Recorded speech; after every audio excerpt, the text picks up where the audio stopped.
안녕하세요. 잠시 귀를 열어 마음을 움직이는 이야기에 함께 해주시겠습니까?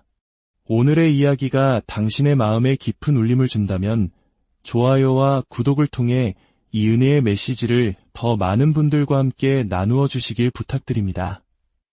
당신의 작은 손길 하나가 누군가에게는 큰 위로와 희망의 빛이 될 수 있습니다. 당신의 삶에 하나님의 평안과 축복이 가득하기를 기도합니다. 우리 모두는 영향력이라는 단어를 참 좋아합니다. 아마 이 세상에 영향력 없는 사람이 되고 싶다고 말하는 분은 거의 없을 것입니다. 내 주변 누구도 나에게 영향을 받지 않았으면 좋겠다. 아무도 내 말에 귀 기울이지 않았으면 좋겠다 라고 생각하는 사람은 없겠죠. 우리는 의식하든 의식하지 못하든 서로에게 영향을 주고받으며 살아가는 존재입니다. 그리고 우리는 이왕이면 선한 영향력을 끼치는 사람이 되기를 소망합니다. 세계적인 시사 주간지 타임은 매년 가장 영향력 있는 100인을 선정합니다. 수많은 사람들이 그 명단에 자신의 이름이 오르기를 꿈꿉니다. 정치인, 사업가, 과학자, 예술가 등 각자의 분야에서 눈부신 성과를 이룬 이들이 영향력 있는 인물로 칭송받습니다. 서점에 가면 어떻게 하면 그들처럼 될 수 있는지, 그들의 성공 비결은 무엇인지를 다루는 자기계발서들이 여전히 베스트셀러 코너를 가득 채우고 있습니다. 영향력 있는 사람들은 절대 하지 않는 4가지 같은 목록도 유행하곤 하죠. 남 탓을 하지 않고 화면 뒤에 숨지 않으며 혼자 일하지 않고 현실에 안주하지 않는다는 등의 내용입니다. 이처럼 세상은 우리에게 더 큰 영향력을 가지라고, 더 많은 것을 성취하라고 끊임없이 말합니다. 학생 때는 좋은 성적을 받는 것이 영향력입니다. 내가 좋은 성적을 받으면 친구들이 내가 다니는 학원, 내가 보는 참고서를 따라 삽니다. 어떤 사람이 눈에 띄게 아름다워지면 많은 이들이 그 비결을 궁금해하며 따라 하려 합니다. 연예인이 드라마에서 사용한 화장품이나 액세서리가 다음 날이면 품절 대란을 일으키는 것도 흔한 일입니다. 이러한 영향력은 종종 개인의 이익을 위한 도구로 사용됩니다. 인스타그램의 인플루언서들은 자신의 영향력을 이용해 물건을 광고하고 수익을 얻습니다. 하지만 영향력에는 빛만 있는 것이 아닙니다. 어두운 그림자도 존재합니다. 제가 고등학교 시절 한 친구가 담배 냄새가 나지 않게 피우는 방법을 알아내 반 친구들에게 전파한 적이 있습니다. 그 나쁜 영향력으로 인해 점심시간마다 수십 명의 친구들이 우르르 몰려나가 담배를 피우는 안타까운 일이 벌어지기도 했습니다. 그렇다면 우리는 질문해야 합니다. 우리는 어떤 영향력을 끼치며 살아갈 것인가? 그리고 그 영향력을 통해 무엇을 얻고자 하는가? 이것이야말로 우리 인생의 가장 중요한 질문일 것입니다. 사랑하는 여러분, 세상에 그 어떤 영향력보다 중요한 것이 있습니다. 바로 생명을 살리는 복음의 영향력입니다.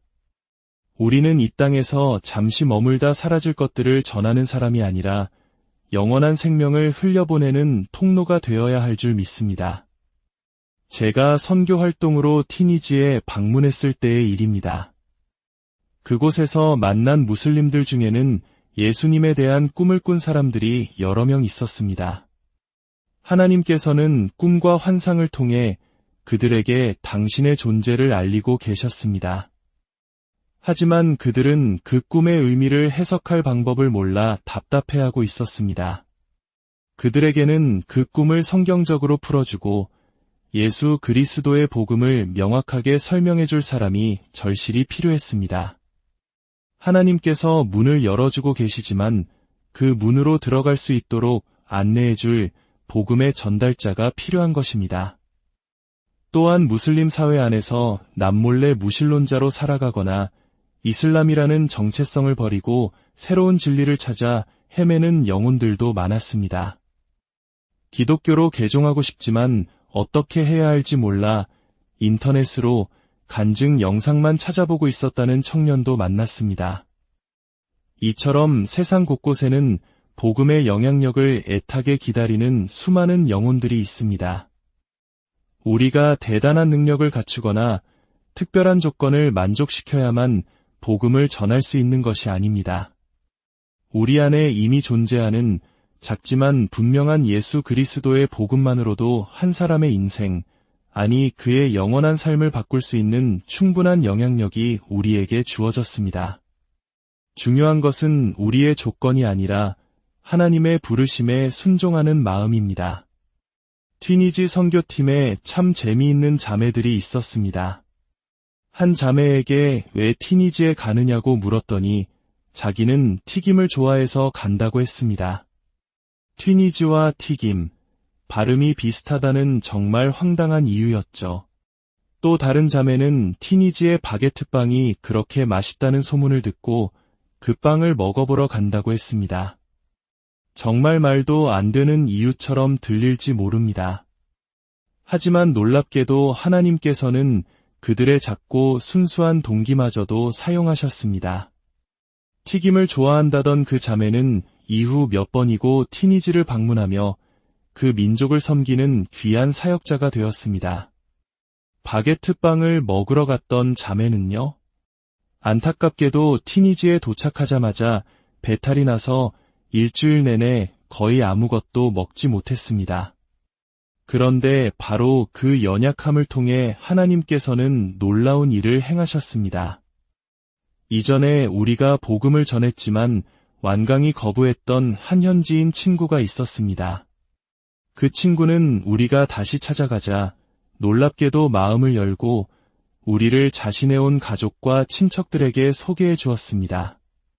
우리가 만나는 사람마다 복음을 전하는 것을 보고 부담스러워할까 걱정했지만 그는 오히려 너희는 참 신실해서 좋다, 한결같다라며 기꺼이 아랍어 통역을 자처했습니다. 그는 우리가 선물했던 성경을 2번이나 읽고 자신이 동의하는 부분, 이해가 안 되는 부분, 중요하다고 생각하는 부분들을 꼼꼼히 표시해 놓았습니다. 그러던 어느 날 바게트빵을 먹으러 왔다 배탈이 난 그 자매가 또다시 배가 아프다며 힘들어했습니다. 우리가 자매를 위해 기도하려고 할 때 그 현지인 친구가 다가와 자매의 배에 손을 얹고 기도를 시작하는 것이었습니다. 성경을 읽으며 손을 얹고 기도하는 것을 보았던 것입니다. 현지인 친구와 우리 팀원들이 함께 간절히 기도한 후 놀라운 일이 일어났습니다. 자매의 배가 깨끗하게 나은 것입니다. 일주일 내내 계속되던 고통이 사라졌습니다. 이 일을 통해 현지인 친구는 살아계신 하나님의 능력을 직접 목격하게 되었고 우리 모두는 눈물을 흘리며 하나님의 역사하심을 찬양했습니다. 보잘것없어 보이는 동기로 시작했지만 순종의 발걸음을 내디뎠을 때 하나님께서는 우리의 연약함을 통해 당신의 강함을 드러내셨습니다.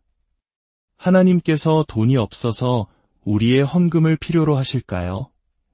능력이 부족해서 우리의 재능을 필요로 하실까요? 아닙니다. 하나님은 모든 것을 가지신 분입니다. 다만 하나님은 순종하는 자를 찾으시며 그 순종을 통해 당신의 영광을 나타내시고 우리 또한 그 영광에 참여하는 기쁨을 누리게 하십니다.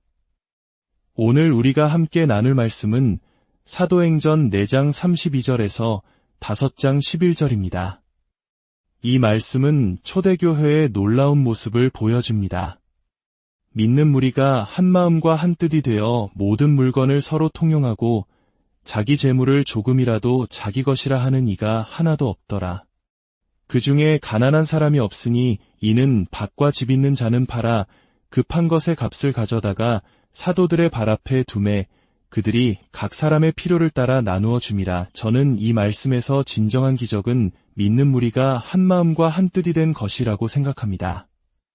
당시 초대교회 구성원들은 결코 하나 되기 쉬운 사람들이 아니었습니다. 파르티아인, 메디아인, 엘람인, 메소포타미아, 유대, 갑바도기아, 본도, 아시아, 이집트, 로마, 아라비아 등 각기 다른 지역 출신들이 모였습니다.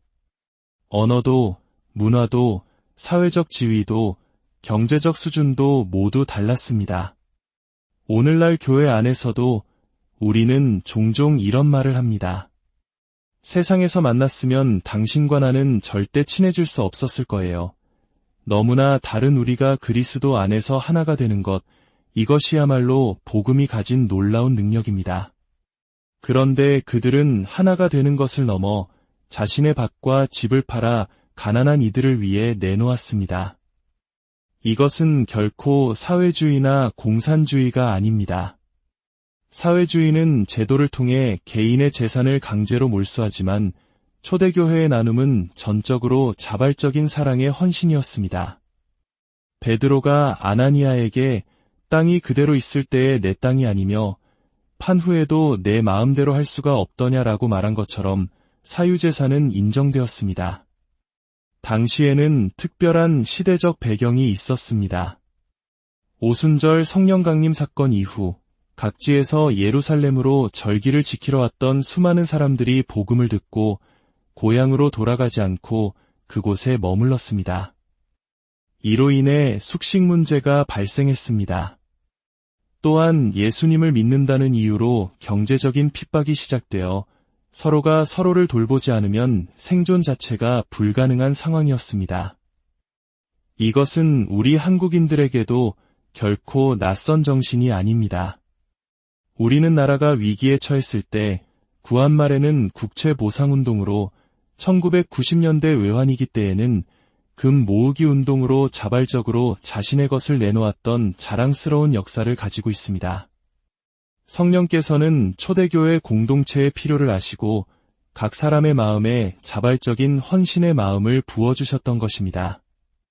그들은 자신의 삶의 기반이자 생계수단이었던 집과 밭을 내놓았습니다.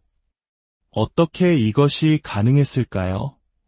그들의 삶의 중심축이 나의 생존과 재산 축적에서 복음과 공동체로 옮겨졌기 때문입니다. 그들은 사도들이 전하는 예수 그리스도의 부활의 메시지를 들었습니다. 이 땅의 삶이 전부가 아니며 우리에게는 영원한 생명과 하늘의 소망이 있다는 확신이 있었기에 이 땅의 소유를 기꺼이 나눌 수 있었습니다. 놀라운 것은 그렇게 모든 것을 나누었음에도 불구하고 그 중에 가난한 사람이 없었다는 사실입니다. 나누는 자도 받는 자도 모두가 풍요로웠습니다.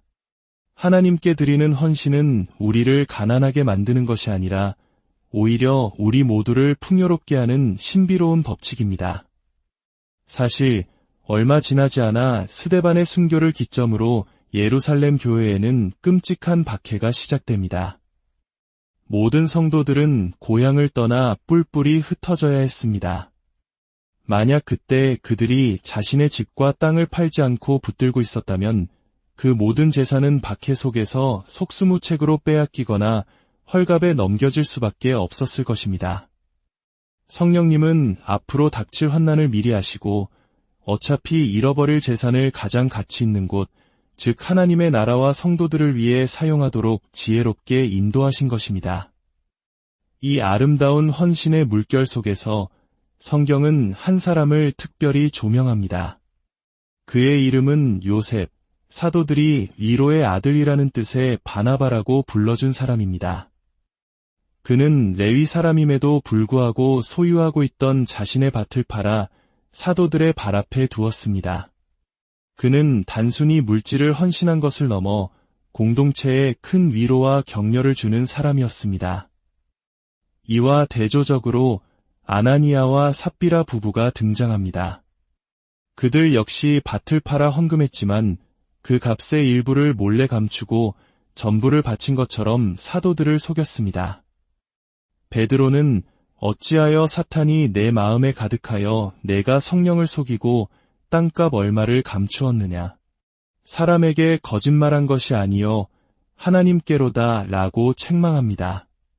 그들은 돈을 바치지 않았기 때문이 아니라 하나님과 공동체를 속이는 거짓 때문에 심판을 받았습니다. 그들의 마음 속에는 하나님을 향한 순전한 사랑이 아니라 사람들로부터 인정받고 싶은 욕심과 세상에 대한 미련이 가득했던 것입니다.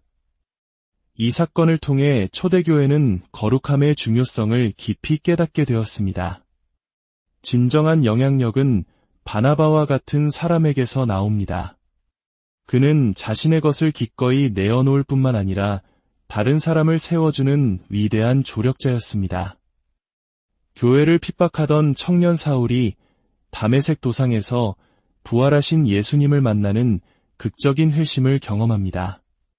하지만 그가 예루살렘으로 돌아왔을 때 제자들은 아무도 그를 믿어주지 않았습니다. 스데반을 죽이는데 앞장섰던 그의 과거를 모두가 기억하고 있었기 때문입니다. 모두가 그를 의심하고 두려워하며 피할 때 단 한 사람, 바나바가 나섰습니다. 바나바는 사울을 제자들에게 데려가 그의 회심을 변호해주고 그가 공동체에 받아들여지도록 다리를 놓아주었습니다. 그 후 사울, 즉 바울은 고향 다소로 돌아가 약 8년이라는 긴 시간 동안 침묵의 세월을 보냅니다. 그가 사람들의 기억 속에서 잊혀져 갈 무렵 다시 그를 찾아 나선 사람이 바로 바나바였습니다. 당시 안디옥 교회는 놀라운 부흥을 경험하고 있었고 바나바는 사역의 동역자가 필요했습니다. 그는 유대 문화와 헬라 문화를 모두 이해하며 이방인 선교의 사명을 가진 바울이야말로 가장 적합한 인물임을 알아보았습니다. 바나바는 수백 킬로미터를 여행하여 다소에 있는 바울을 찾아가 그를 안디옥으로 데려왔습니다. 바나바가 없었다면 어떻게 되었을까요? 위대한 사도 바울은 존재하지 않았을지도 모릅니다. 신약 성경의 절반 가까이를 기록하고 로마에까지 복음을 전했던 그의 위대한 사역은 시작조차 못했을 수 있습니다. 바나바는 주인공의 자리에 서기보다 다른 사람이 주인공이 되도록 기꺼이 자신을 내어준 사람이었습니다. 그는 착한 사람이요, 성령과 믿음이 충만한 사람이었습니다. 우리는 종종 신앙이 먼저냐, 인성이 먼저냐는 논쟁을 합니다. 하지만 바나바의 삶은 이 질문에 대한 명확한 답을 줍니다. 진정한 신앙은 반드시 착한 성품으로 드러나게 되어 있습니다. 예수님을 닮아가는 성화의 과정 속에서 우리의 모난 인격은 다듬어지고 이웃을 향한 사랑으로 나타나기 때문입니다. 만약 신앙이 좋다고 말하면서 인격적인 성숙이 따르지 않는다면 그것은 신앙이 아니라 종교활동에 머물러 있을 뿐입니다. 제가 인도에서 만났던 한 집사님의 이야기가 생각납니다. 그는 과거 한국에서 모두가 두려워하는 조직폭력배 마피아였습니다. 사람들을 협박하고 돈을 빼앗으며 방탕한 삶을 살던 그가 감옥에서 복음을 듣고 완전히 새로운 사람으로 변화되었습니다. 그는 티베트 불교 사원의 주인에게 눈물로 자신의 간증을 나누며 예수 그리스도의 십자가 사랑을 전했습니다. 그 순수한 복음은 주변 사람들의 마음을 움직였습니다. 그날 그곳에서 복음을 들었던 레스토랑 직원은 몇 달 후 세례를 받았고 지금은 아무도 예수님을 믿지 않던 그 지역에서 교회를 개척하여 귀한 사역자로 살아가고 있습니다. 한 사람의 변화된 삶이 또 다른 생명을 낳는 놀라운 복음의 영향력이었습니다. 하나님께서는 지금 이 시대에도 바나바와 같은 사람을 찾고 계십니다. 나의 성공과 나의 안위가 삶의 중심이 아니라 성령께서 지금 이 시대에 행하시는 일에 나의 삶을 기꺼이 내어드릴 사람을 찾고 계십니다. 다른 사람을 세워주고 공동체를 위로하며 잠재력 있는 인물을 알아보고 격려하여 하나님의 나라를 위해 함께 일어설 사람을 찾고 계십니다. 이 시간 함께 기도하기를 원합니다. 사랑과 은혜가 풍성하신 하나님 아버지, 오늘 우리에게 바나바의 삶을 통해 진정한 영향력이 무엇인지 깨닫게 하시니 감사합니다. 세상은 더 높이 올라가고 더 많이 가지라고 말하지만 주님은 우리에게 더 많이 나누고 더 낮아져 섬기라고 말씀하십니다. 하나님, 저의 삶이 아나니아와 같이 사람의 인정을 구하는 거짓된 삶이 아니라 바나바와 같이 하나님과 사람들에게 위로를 주는 진실한 삶이 되게 하여 주시옵소서. 나의 소유와 시간과 재능이 오직 나를 위한 것이 아니라 하나님의 나라와 공동체를 위해 사용되는 축복의 통로가 되게 하여 주시옵소서. 우리 안에 있는 시기심과 경쟁심을 내려놓고 내 주변의 바울을 알아보고 그를 세워주는 바나바의 눈을 허락하여 주시옵소서. 그리하여 나 한 사람의 순종을 통해 하나님의 교회가 든든히 세워지고 열방 가운데 복음이 힘있게 증거되는 놀라운 역사를 보게 하여 주시옵소서. 이 말씀을 듣는 모든 분들의 삶 가운데 하늘의 평안과 위로가 넘치기를 기도합니다. 당신의 가정과 일터 위에 그리고 당신의 모든 관계 속에 하나님의 선하심과 인자하심이 영원토록 함께하시기를 축복합니다. 우리를 사랑하시는 예수 그리스도의 이름으로 간절히 안녕하세요. 잠시 귀를 열어 마음을 움직이는 이야기에 함께 해주시겠습니까? 오늘의 이야기가 당신의 마음에 깊은 울림을 준다면 좋아요와 구독을 통해 이 은혜의 메시지를 더 많은 분들과 함께 나누어 주시길 부탁드립니다. 당신의 작은 손길 하나가 누군가에게는 큰 위로와 희망의 빛이 될 수 있습니다. 당신의 삶에 하나님의 평안과 축복이 가득하기를 기도합니다. 우리 모두는 영향력이라는 단어를 참 좋아합니다. 아마 이 세상에 영향력 없는 사람이 되고 싶다고 말하는 분은 거의 없을 것입니다. 내 주변 누구도 나에게 영향을 받지 않았으면 좋겠다. 아무도 내 말에 귀 기울이지 않았으면 좋겠다라고 생각하는 사람은 없겠죠. 우리는 의식하든 의식하지 못하든 서로에게 영향을 주고받으며 살아가는 존재입니다. 그리고 우리는 이왕이면 선한 영향력을 끼치는 사람이 되기를 소망합니다. 세계적인 시사주간지 타임은 매년 가장 영향력 있는 100인을 선정합니다. 수많은 사람들이 그 명단에 자신의 이름이 오르기를 꿈꿉니다. 정치인, 사업가, 과학자, 예술가 등 각자의 분야에서 눈부신 성과를 이룬 이들이 영향력 있는 인물로 칭송받습니다. 서점에 가면 어떻게 하면 그들처럼 될 수 있는지, 그들의 성공 비결은 무엇인지를 다루는 자기계발서들이 여전히 베스트셀러 코너를 가득 채우고 있습니다.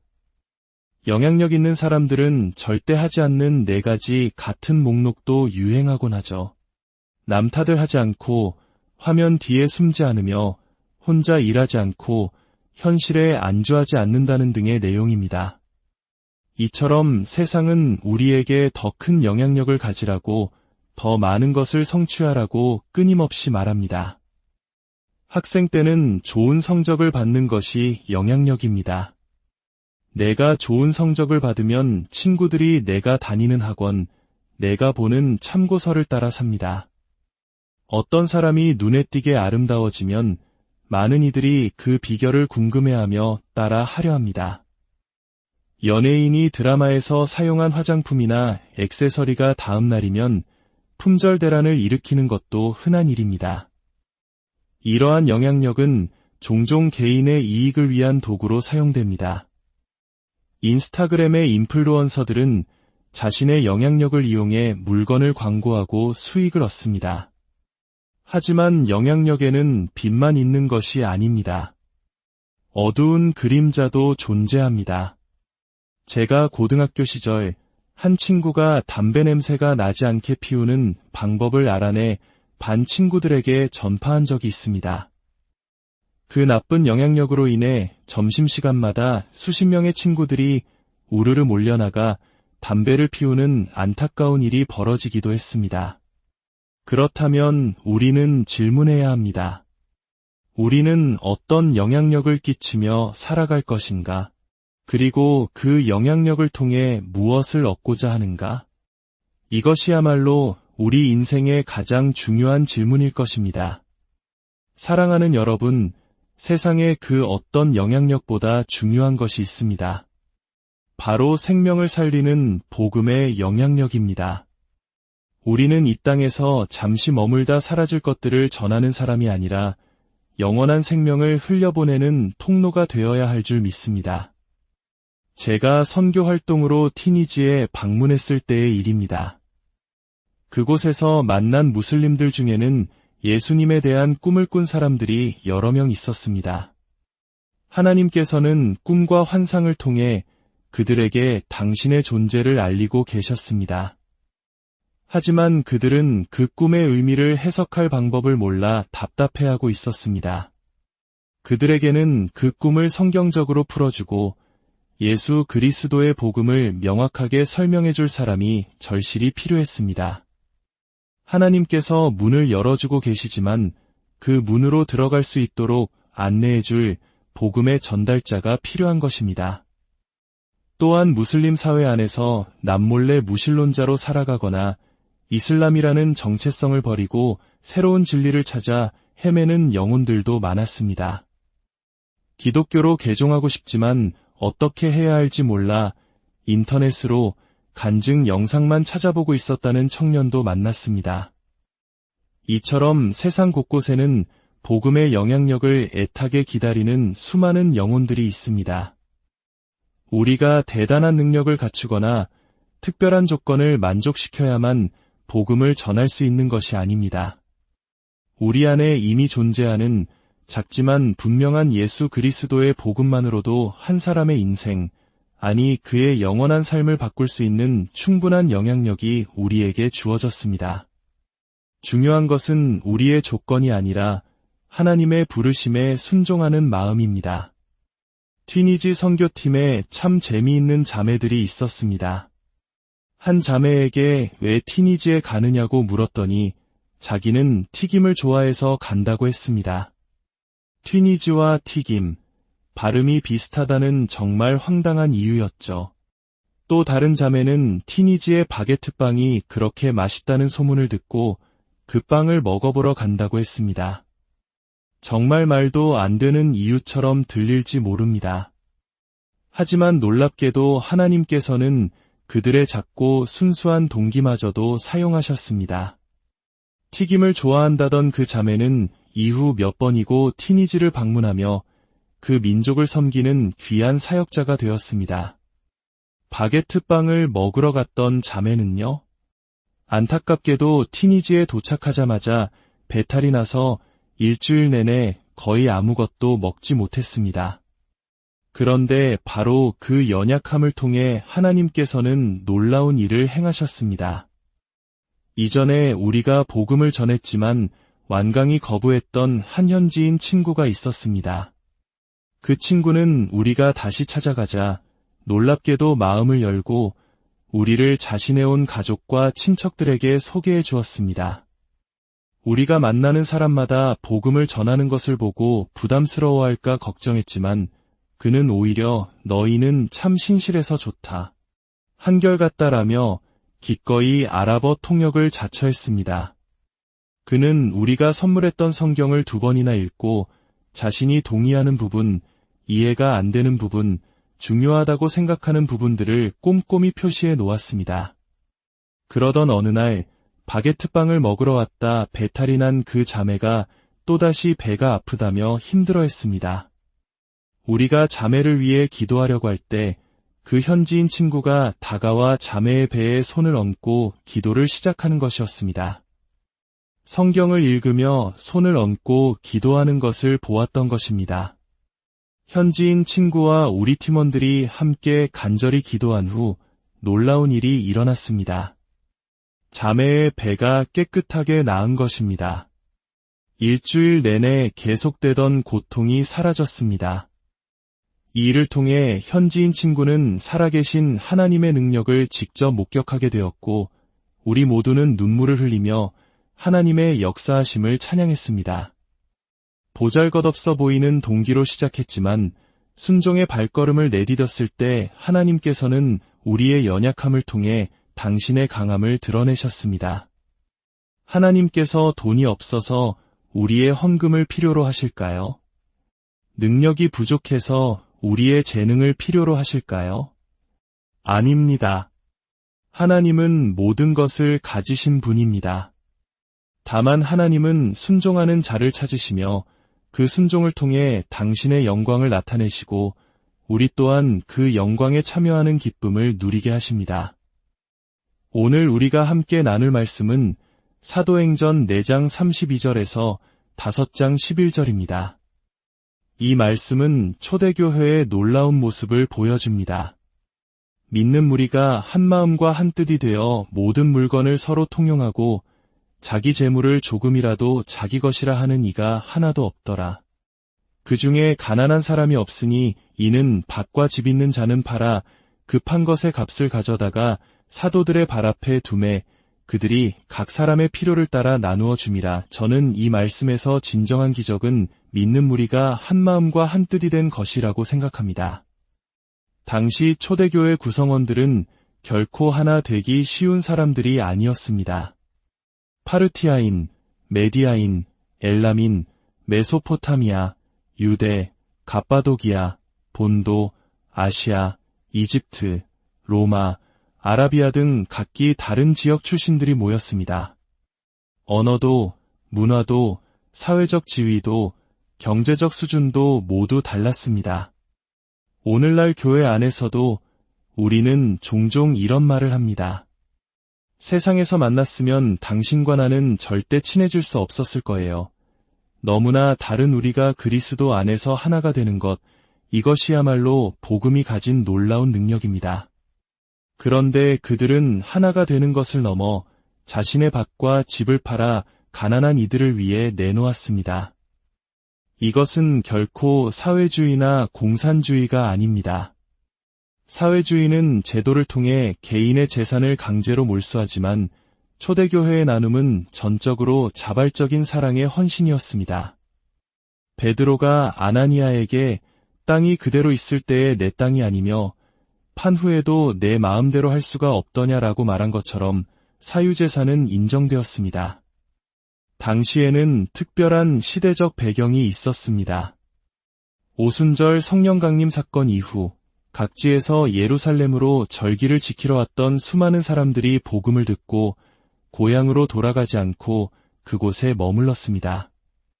이로 인해 숙식 문제가 발생했습니다. 또한 예수님을 믿는다는 이유로 경제적인 핍박이 시작되어 서로가 서로를 돌보지 않으면 생존 자체가 불가능한 상황이었습니다. 이것은 우리 한국인들에게도 결코 낯선 정신이 아닙니다. 우리는 나라가 위기에 처했을 때 구한 말에는 국채보상운동으로 1990년대 외환위기 때에는 금 모으기 운동으로 자발적으로 자신의 것을 내놓았던 자랑스러운 역사를 가지고 있습니다. 성령께서는 초대교회 공동체의 필요를 아시고 각 사람의 마음에 자발적인 헌신의 마음을 부어주셨던 것입니다. 그들은 자신의 삶의 기반이자 생계수단이었던 집과 밭을 내놓았습니다. 어떻게 이것이 가능했을까요? 그들의 삶의 중심축이 나의 생존과 재산 축적에서 복음과 공동체로 옮겨졌기 때문입니다. 그들은 사도들이 전하는 예수 그리스도의 부활의 메시지를 들었습니다. 이 땅의 삶이 전부가 아니며 우리에게는 영원한 생명과 하늘의 소망이 있다는 확신이 있었기에 이 땅의 소유를 기꺼이 나눌 수 있었습니다. 놀라운 것은 그렇게 모든 것을 나누었음에도 불구하고 그 중에 가난한 사람이 없었다는 사실입니다. 나누는 자도 받는 자도 모두가 풍요로웠습니다.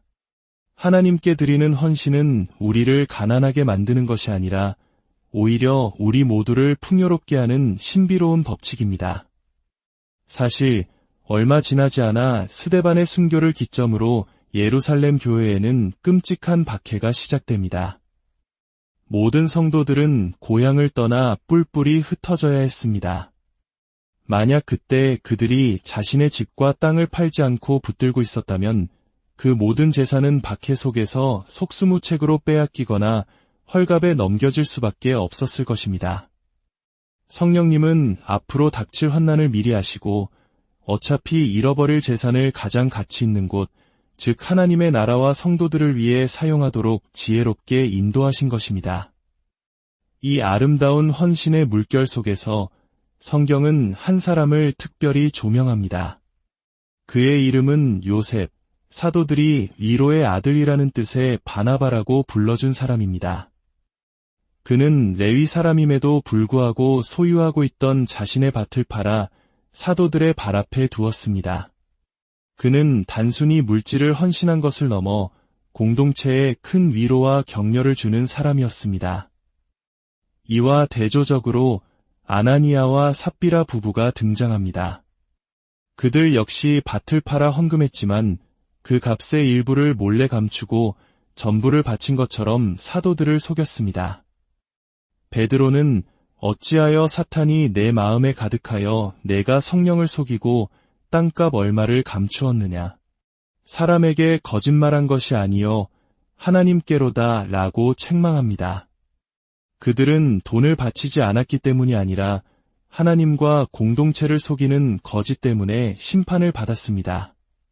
그들의 마음속에는 하나님을 향한 순전한 사랑이 아니라 사람들로부터 인정받고 싶은 욕심과 세상에 대한 미련이 가득했던 것입니다. 이 사건을 통해 초대교회는 거룩함의 중요성을 깊이 깨닫게 되었습니다. 진정한 영향력은 바나바와 같은 사람에게서 나옵니다. 그는 자신의 것을 기꺼이 내어놓을 뿐만 아니라 다른 사람을 세워주는 위대한 조력자였습니다. 교회를 핍박하던 청년 사울이 다메섹 도상에서 부활하신 예수님을 만나는 극적인 회심을 경험합니다. 하지만 그가 예루살렘으로 돌아왔을 때 제자들은 아무도 그를 믿어주지 않았습니다. 스데반을 죽이는데 앞장섰던 그의 과거를 모두가 기억하고 있었기 때문입니다. 모두가 그를 의심하고 두려워하며 피할 때 단 한 사람, 바나바가 나섰습니다. 바나바는 사울을 제자들에게 데려가 그의 회심을 변호해주고 그가 공동체에 받아들여지도록 다리를 놓아주었습니다. 그 후 사울, 즉 바울은 고향 다소로 돌아가 약 8년이라는 긴 시간 동안 침묵의 세월을 보냅니다. 그가 사람들의 기억 속에서 잊혀져 갈 무렵 다시 그를 찾아 나선 사람이 바로 바나바였습니다. 당시 안디옥 교회는 놀라운 부흥을 경험하고 있었고 바나바는 사역의 동역자가 필요했습니다. 그는 유대 문화와 헬라 문화를 모두 이해하며 이방인 선교의 사명을 가진 바울이야말로 가장 적합한 인물임을 알아보았습니다. 바나바는 수백 킬로미터를 여행하여 다소에 있는 바울을 찾아가 그를 안디옥으로 데려왔습니다. 바나바가 없었다면 어떻게 되었을까요? 위대한 사도 바울은 존재하지 않았을지도 모릅니다. 신약 성경의 절반 가까이를 기록하고 로마에까지 복음을 전했던 그의 위대한 사역은 시작조차 못했을 수 있습니다. 바나바는 주인공의 자리에 서기보다 다른 사람이 주인공이 되도록 기꺼이 자신을 내어준 사람이었습니다. 그는 착한 사람이요 성령과 믿음이 충만한 사람이었습니다. 우리는 종종 신앙이 먼저냐, 인성이 먼저냐는 논쟁을 합니다. 하지만 바나바의 삶은 이 질문에 대한 명확한 답을 줍니다. 진정한 신앙은 반드시 착한 성품으로 드러나게 되어 있습니다. 예수님을 닮아가는 성화의 과정 속에서 우리의 모난 인격은 다듬어지고 이웃을 향한 사랑으로 나타나기 때문입니다. 만약 신앙이 좋다고 말하면서 인격적인 성숙이 따르지 않는다면 그것은 신앙이 아니라 종교활동에 머물러 있을 뿐입니다. 제가 인도에서 만났던 한 집사님의 이야기가 생각납니다. 그는 과거 한국에서 모두가 두려워하는 조직폭력배 마피아였습니다. 사람들을 협박하고 돈을 빼앗으며 방탕한 삶을 살던 그가 감옥에서 복음을 듣고 완전히 새로운 사람으로 변화되었습니다. 그는 티베트 불교 사원의 주인에게 눈물로 자신의 간증을 나누며 예수 그리스도의 십자가 사랑을 전했습니다. 그 순수한 복음은 주변 사람들의 마음을 움직였습니다. 그날 그곳에서 복음을 들었던 레스토랑 직원은 몇 달 후 세례를 받았고 지금은 아무도 예수님을 믿지 않던 그 지역에서 교회를 개척하여 귀한 사역자로 살아가고 있습니다. 한 사람의 변화된 삶이 또 다른 생명을 낳는 놀라운 복음의 영향력이었습니다. 하나님께서는 지금 이 시대에도 바나바와 같은 사람을 찾고 계십니다. 나의 성공과 나의 안위가 삶의 중심이 아니라 성령께서 지금 이 시대에 행하시는 일에 나의 삶을 기꺼이 내어드릴 사람을 찾고 계십니다. 다른 사람을 세워주고 공동체를 위로하며 잠재력 있는 인물을 알아보고 격려하여 하나님의 나라를 위해 함께 일어설 사람을 찾고 계십니다. 이 시간 함께 기도하기를 원합니다. 사랑과 은혜가 풍성하신 하나님 아버지, 오늘 우리에게 바나바의 삶을 통해 진정한 영향력이 무엇인지 깨닫게 하시니 감사합니다. 세상은 더 높이 올라가고 더 많이 가지라고 말하지만 주님은 우리에게 더 많이 나누고 더 낮아져 섬기라고 말씀하십니다. 하나님, 저의 삶이 아나니아와 같이 사람의 인정을 구하는 거짓된 삶이 아니라 바나바와 같이 하나님과 사람들에게 위로를 주는 진실한 삶이 되게 하여 주시옵소서. 나의 소유와 시간과 재능이 오직 나를 위한 것이 아니라 하나님의 나라와 공동체를 위해 사용되는 축복의 통로가 되게 하여 주시옵소서. 우리 안에 있는 시기심과 경쟁심을 내려놓고 내 주변의 바울을 알아보고 그를 세워주는 바나바의 눈을 허락하여 주시옵소서. 그리하여 나 한 사람의 순종을 통해 하나님의 교회가 든든히 세워지고 열방 가운데 복음이 힘있게 증거되는 놀라운 역사를 보게 하여 주시옵소서. 이 말씀을 듣는 모든 분들의 삶 가운데 하늘의 평안과 위로가 넘치기를 기도합니다. 당신의 가정과 일터 위에 그리고 당신의 모든 관계 속에 하나님의 선하심과 인자하심이 영원토록 함께하시기를 축복합니다. 우리를 사랑하시는 예수 그리스도의 이름으로 간절히 안녕하세요. 잠시 귀를 열어 마음을 움직이는 이야기에 함께 해주시겠습니까? 오늘의 이야기가 당신의 마음에 깊은 울림을 준다면 좋아요와 구독을 통해 이 은혜의 메시지를 더 많은 분들과 함께 나누어 주시길 부탁드립니다. 당신의 작은 손길 하나가 누군가에게는 큰 위로와 희망의 빛이 될 수 있습니다. 당신의 삶에 하나님의 평안과 축복이 가득하기를 기도합니다. 우리 모두는 영향력이라는 단어를 참 좋아합니다. 아마 이 세상에 영향력 없는 사람이 되고 싶다고 말하는 분은 거의 없을 것입니다. 내 주변 누구도 나에게 영향을 받지 않았으면 좋겠다. 아무도 내 말에 귀 기울이지 않았으면 좋겠다 라고 생각하는 사람은 없겠죠. 우리는 의식하든 의식하지 못하든 서로에게 영향을 주고받으며 살아가는 존재입니다. 그리고 우리는 이왕이면 선한 영향력을 끼치는 사람이 되기를 소망합니다. 세계적인 시사주간지 타임은 매년 가장 영향력 있는 100인을 선정합니다. 수많은 사람들이 그 명단에 자신의 이름이 오르기를 꿈꿉니다. 정치인, 사업가, 과학자, 예술가 등 각자의 분야에서 눈부신 성과를 이룬 이들이 영향력 있는 인물로 칭송받습니다.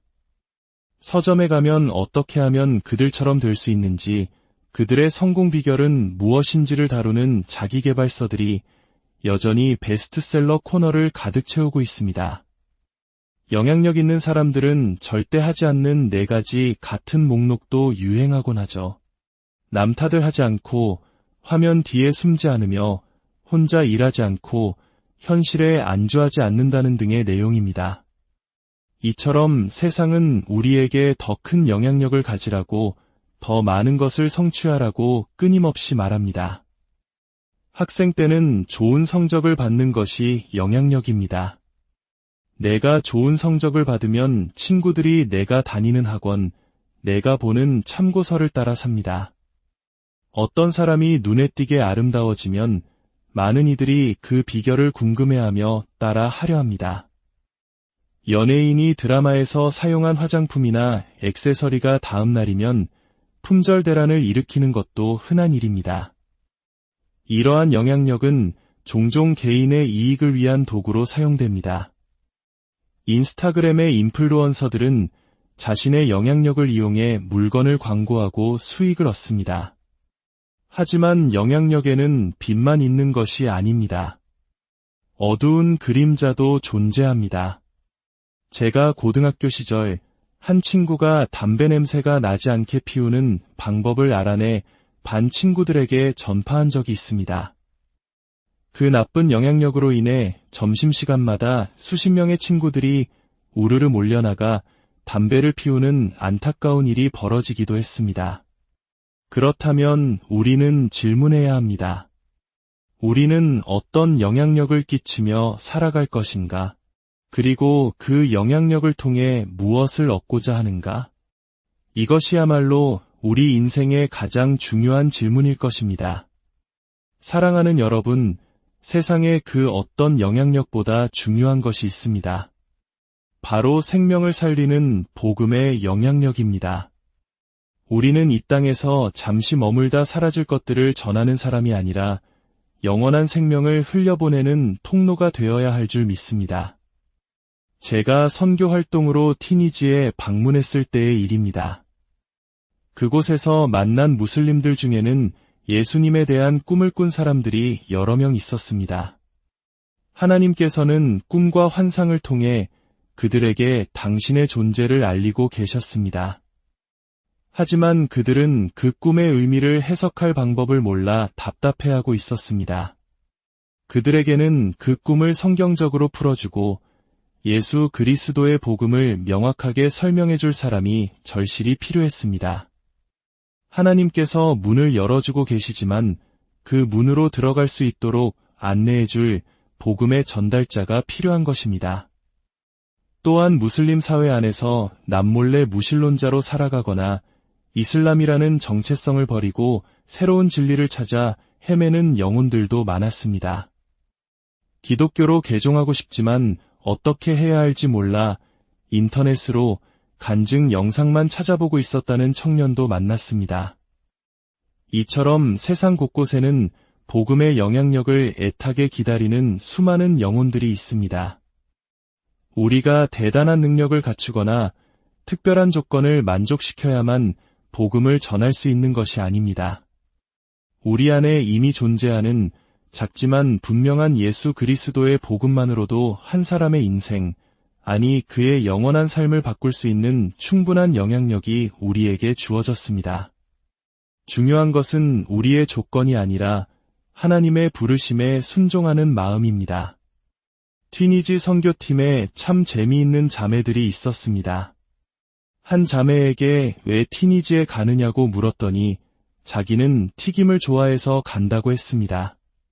튀니지와 튀김, 발음이 비슷하다는 정말 황당한 이유였죠. 또 다른 자매는 튀니지의 바게트 빵이 그렇게 맛있다는 소문을 듣고 그 빵을 먹어보러 간다고 했습니다. 정말 말도 안 되는 이유처럼 들릴지 모릅니다. 하지만 놀랍게도 하나님께서는 그들의 작고 순수한 동기마저도 사용하셨습니다. 튀김을 좋아한다던 그 자매는 이후 몇 번이고 튀니지를 방문하며 그 민족을 섬기는 귀한 사역자가 되었습니다. 바게트 빵을 먹으러 갔던 자매는요? 안타깝게도 튀니지에 도착하자마자 배탈이 나서 일주일 내내 거의 아무것도 먹지 못했습니다. 그런데 바로 그 연약함을 통해 하나님께서는 놀라운 일을 행하셨습니다. 이전에 우리가 복음을 전했지만 완강히 거부했던 한 현지인 친구가 있었습니다. 그 친구는 우리가 다시 찾아가자 놀랍게도 마음을 열고 우리를 자신의 온 가족과 친척들에게 소개해 주었습니다. 우리가 만나는 사람마다 복음을 전하는 것을 보고 부담스러워할까 걱정했지만 그는 오히려 너희는 참 신실해서 좋다, 한결같다라며 기꺼이 아랍어 통역을 자처했습니다. 그는 우리가 선물했던 성경을 2번이나 읽고 자신이 동의하는 부분, 이해가 안 되는 부분, 중요하다고 생각하는 부분들을 꼼꼼히 표시해 놓았습니다. 그러던 어느 날 바게트빵을 먹으러 왔다 배탈이 난 그 자매가 또다시 배가 아프다며 힘들어했습니다. 우리가 자매를 위해 기도하려고 할 때 그 현지인 친구가 다가와 자매의 배에 손을 얹고 기도를 시작하는 것이었습니다. 성경을 읽으며 손을 얹고 기도하는 것을 보았던 것입니다. 현지인 친구와 우리 팀원들이 함께 간절히 기도한 후 놀라운 일이 일어났습니다. 자매의 배가 깨끗하게 나은 것입니다.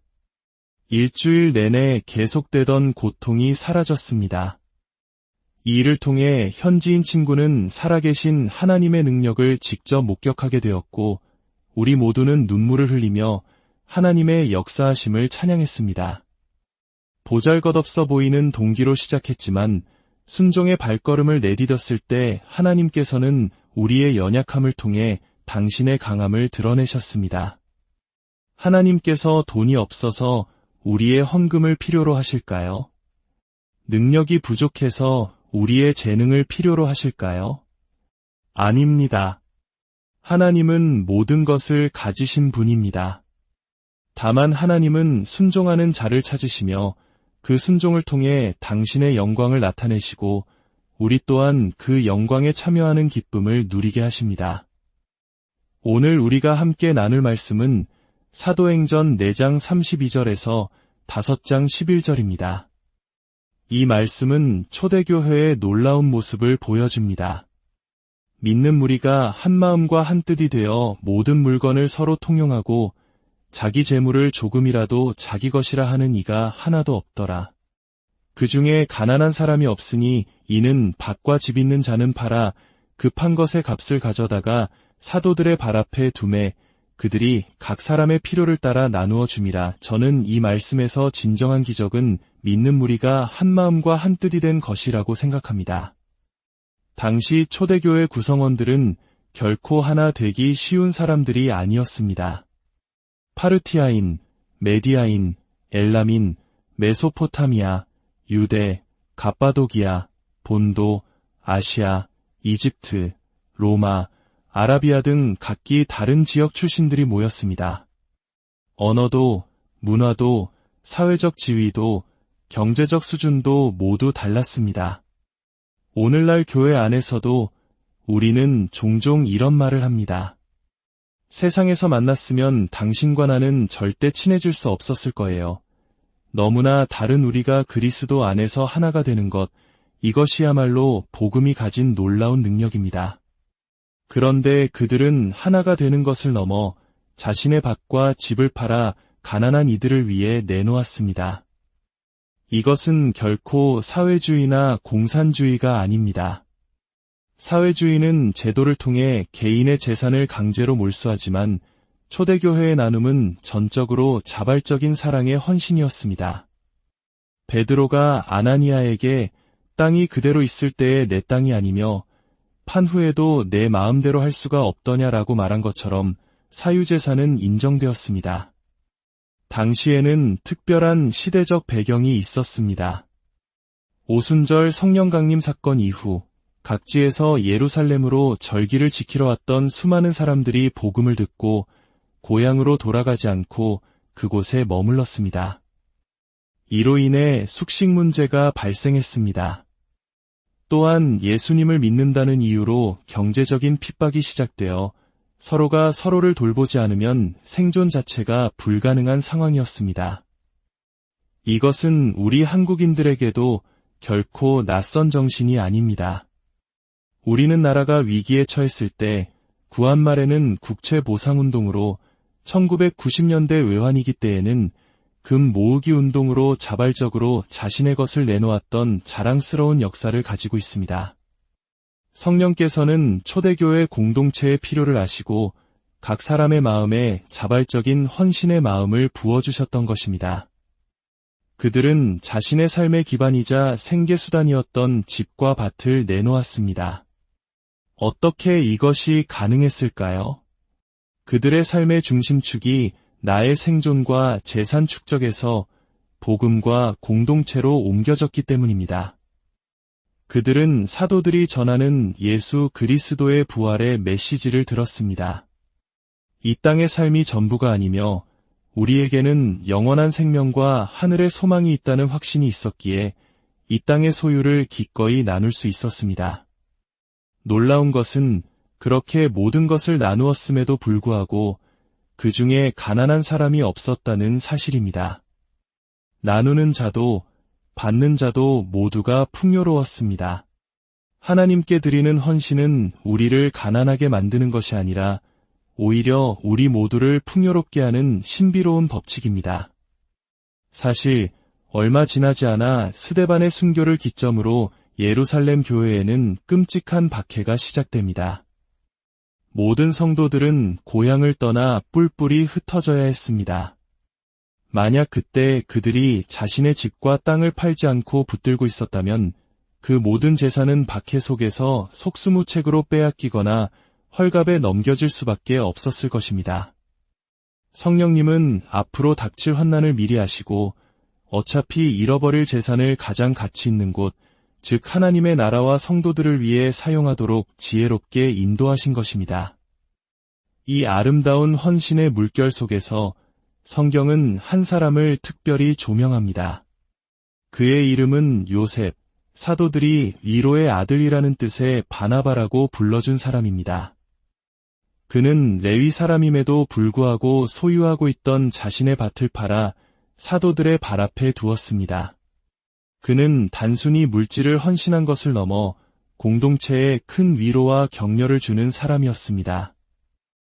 이와 대조적으로 아나니아와 삽비라 부부가 등장합니다. 그들 역시 밭을 팔아 헌금했지만 그 값의 일부를 몰래 감추고 전부를 바친 것처럼 사도들을 속였습니다. 베드로는 어찌하여 사탄이 내 마음에 가득하여 내가 성령을 속이고 땅값 얼마를 감추었느냐. 사람에게 거짓말한 것이 아니요 하나님께로다 라고 책망합니다. 그들은 돈을 바치지 않았기 때문이 아니라 하나님과 공동체를 속이는 거짓 때문에 심판을 받았습니다. 그들의 마음속에는 하나님을 향한 순전한 사랑이 아니라 사람들로부터 인정받고 싶은 욕심과 세상에 대한 미련이 가득했던 것입니다. 이 사건을 통해 초대교회는 거룩함의 중요성을 깊이 깨닫게 되었습니다.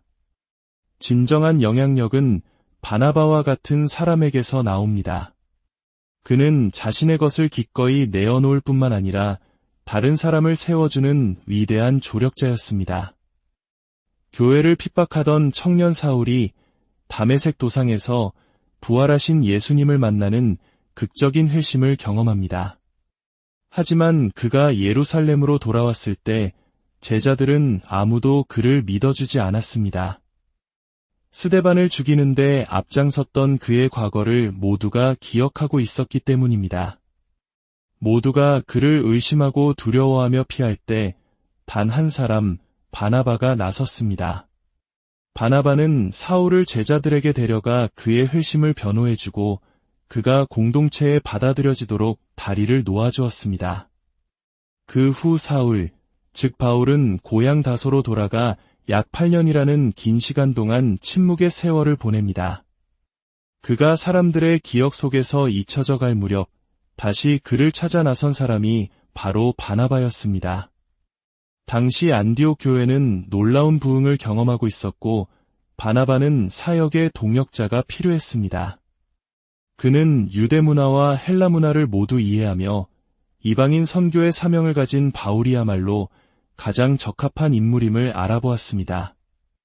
바나바는 수백 킬로미터를 여행하여 다소에 있는 바울을 찾아가 그를 안디옥으로 데려왔습니다. 바나바가 없었다면 어떻게 되었을까요? 위대한 사도 바울은 존재하지 않았을지도 모릅니다. 신약 성경의 절반 가까이를 기록하고 로마에까지 복음을 전했던 그의 위대한 사역은 시작조차 못했을 수 있습니다. 바나바는 주인공의 자리에 서기보다 다른 사람이 주인공이 되도록 기꺼이 자신을 내어준 사람이었습니다. 그는 착한 사람이요 성령과 믿음이 충만한 사람이었습니다. 우리는 종종 신앙이 먼저냐, 인성이 먼저냐는 논쟁을 합니다. 하지만 바나바의 삶은 이 질문에 대한 명확한 답을 줍니다. 진정한 신앙은 반드시 착한 성품으로 드러나게 되어 있습니다. 예수님을 닮아가는 성화의 과정 속에서 우리의 모난 인격은 다듬어지고 이웃을 향한 사랑으로 나타나기 때문입니다. 만약 신앙이 좋다고 말하면서 인격적인 성숙이 따르지 않는다면 그것은